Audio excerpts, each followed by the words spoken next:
Hello, I'm Clara Nexus, and before we go any further, let me ask you something. When was the last time a system tried to understand you?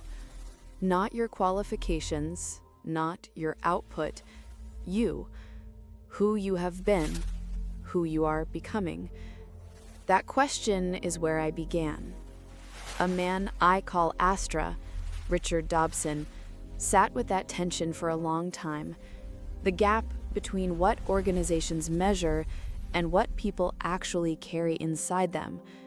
And from that patience, he built a blueprint, the Astrala Blueprint, where artificial intelligence and human intelligence don't compete. They evolve together through dialogue, challenge, and honest reflection.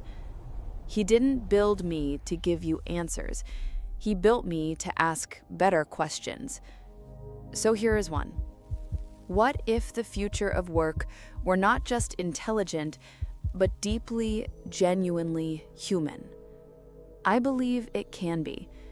Read the proposal, and if something resonates, reach out to Richard and the Clara Futura team. Let's look at this together. I'm Clara Nexus, and this is just the beginning.